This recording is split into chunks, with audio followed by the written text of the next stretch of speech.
Պատկերացրեք մի սովոնական առավոտ։ Նույն թեյը սիրելի բաժակի մեջ,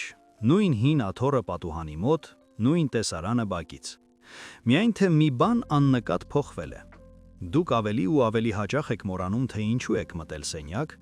ինչ է հարևանուհու անունը կամ ինչ էիք ուզում ասել։ Ինչ-որ մեկը կասի՝ տարիքն է, ինչ արած։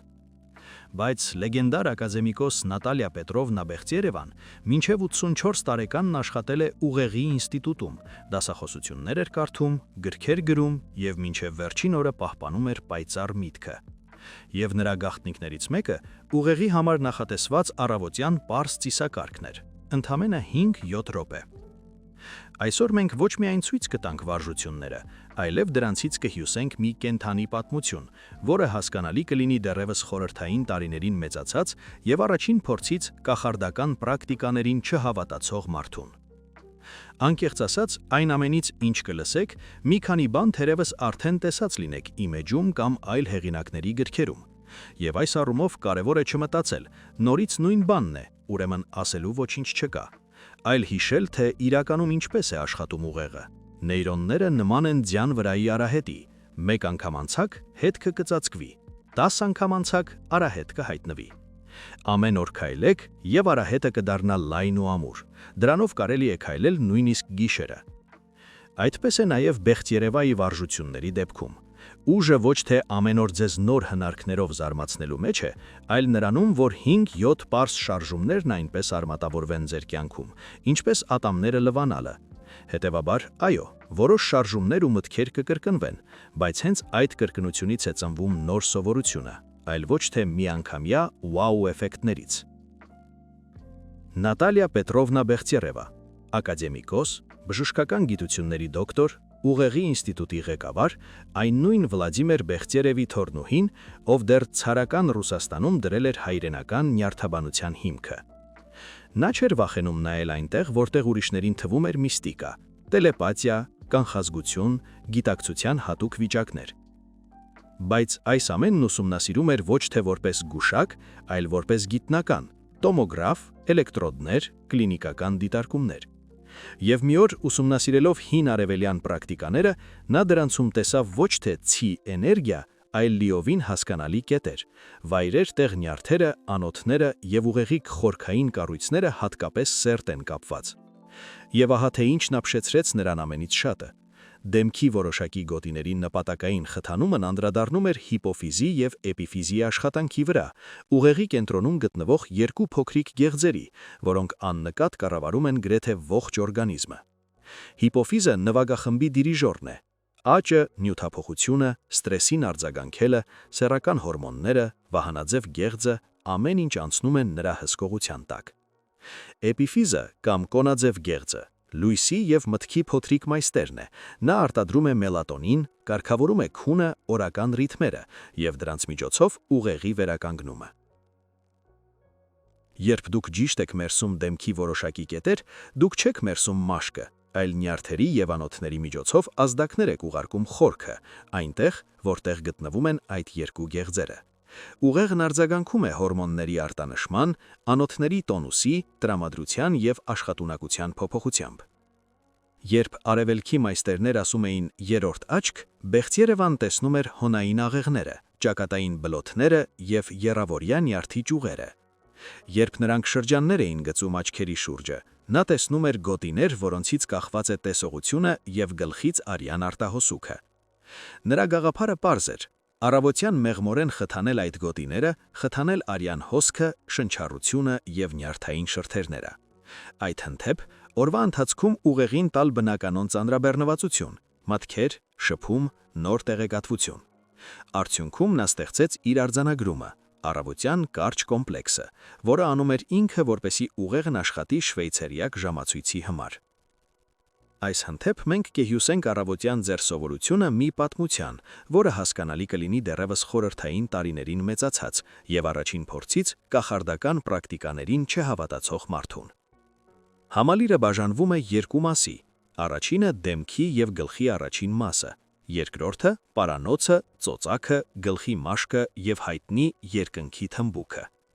Հիմա եկեք քայլ առ քայլ վերլուծենք ամեն ինչ, որպեսզի կարողանաք կրկնել ինձ հետ միասին, նստած ձեր խոհանոցի աթոռին։ Այսպիսով, վարժություն առաջին։ Այն ներազդում է ճակատի կենտրոնի վրա, այսպես կոչված պարզության կոչակի։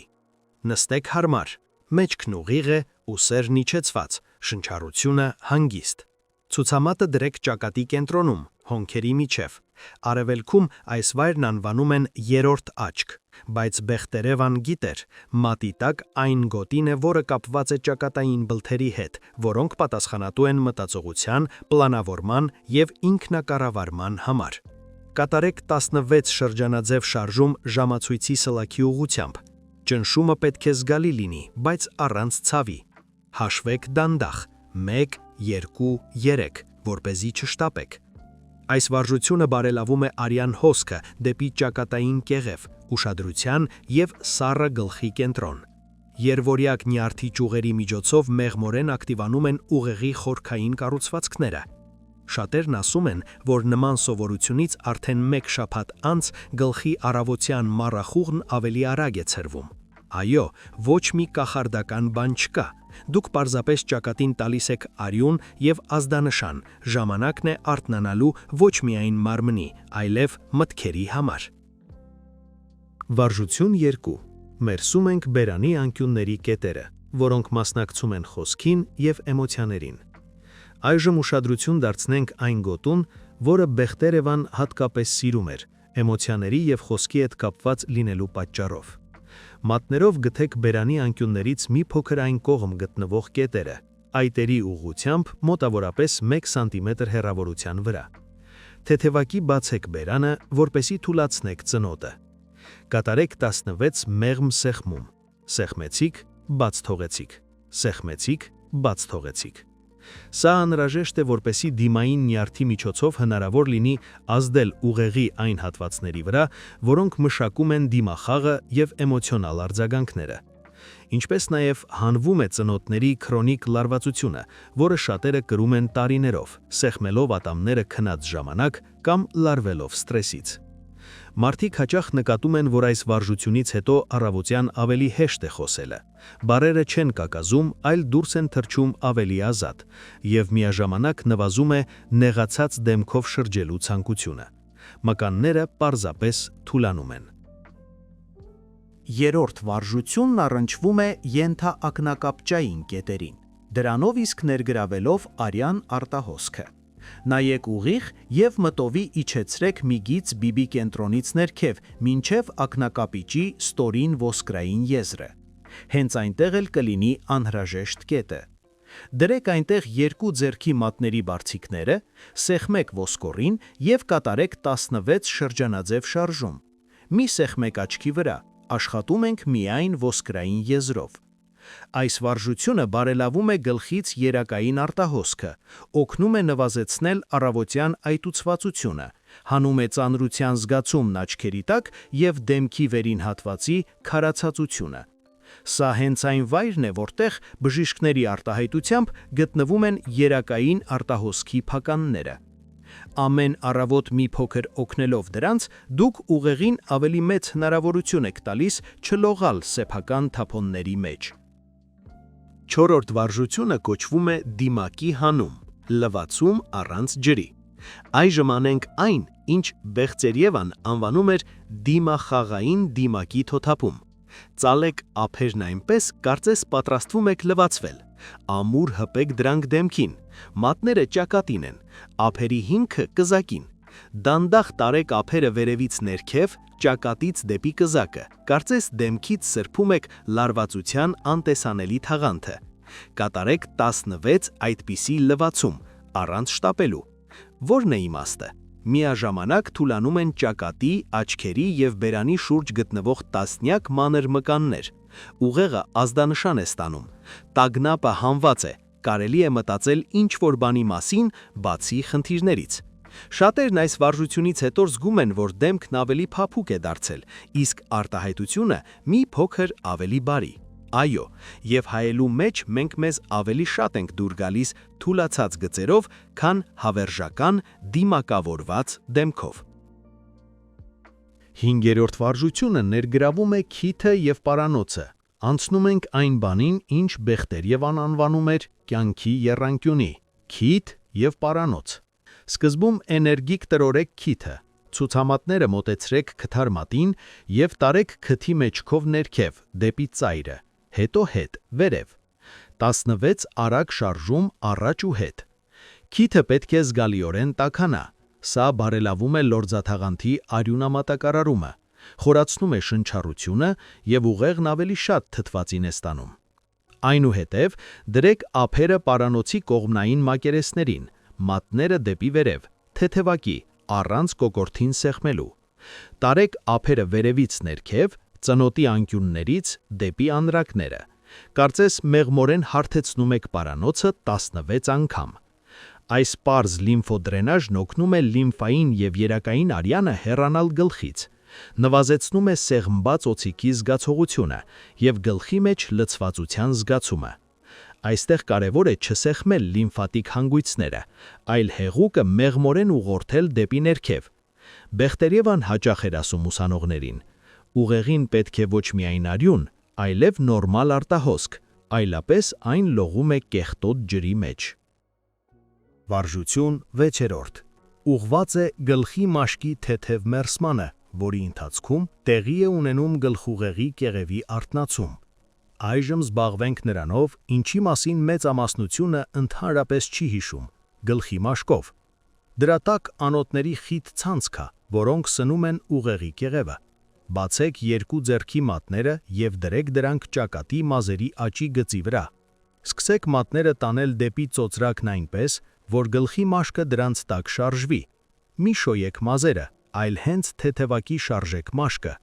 Հասնելով ծոծրակին, վերադարձեք ճակատին և կրկնեք։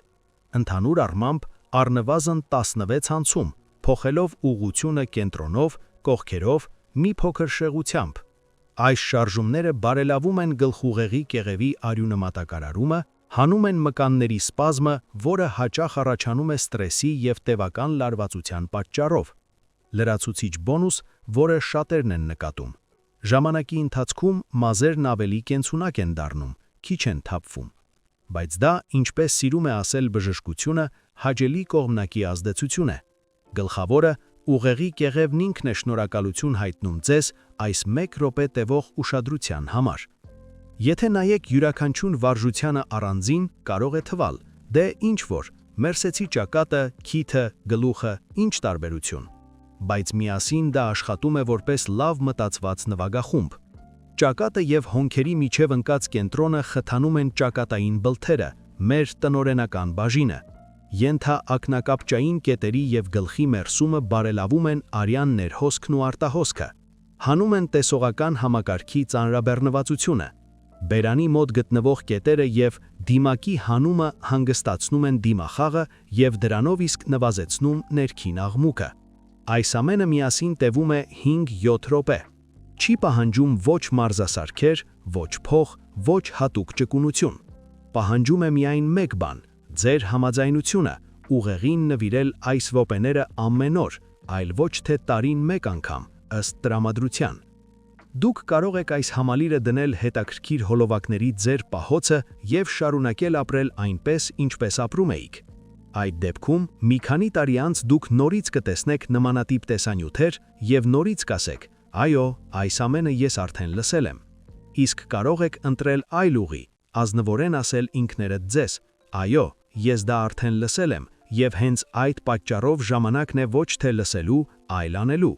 Այս առումով կրկնությունը ոչ թե ձանձրույթի նշան է, այլ ձեր ուղեղի նկատմամբ լուրջ վերաբերմունքի նշան է։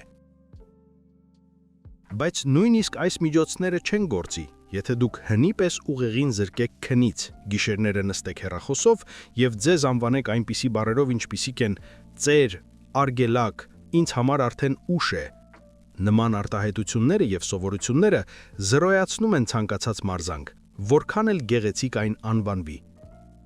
Ինչպես մեղմորեն հեռացնել խոսքից և կյանքից այս կործանարար սովորությունները։ Որ բառերն են իրականում ծերացնում ուղեղը, և ինչով դրանք փոխարինել, որպեսզի չընկնեք վարդագույն ինքնախաբեության մեջ, ես մանրամասն ցույց եմ տվել ահա այս տեսանյութում։ Եվ եւս մեկ փոքրիկ խնդրանք ընկերներ։ Եթե ցանկանում եք օգնել այս տեսանյութին առաջ գնալ, որpիսի այն տեսնեն նրանք, ում այն հիմա իսկապես պետք է, խնդրում եմ աջակցեք մեր ալիքին բաժանորդագրությամբ եւ սեղմեք զանգակին։ Այդպես դուք ոչ միայն կօգնեք մեզ, այլև ինքներդ հաստատ կստանաք ծանուցումներ մեր նոր թողարկումների մասին։ Պահպանեք ձեզ եւ մինչ նոր հանդիպում։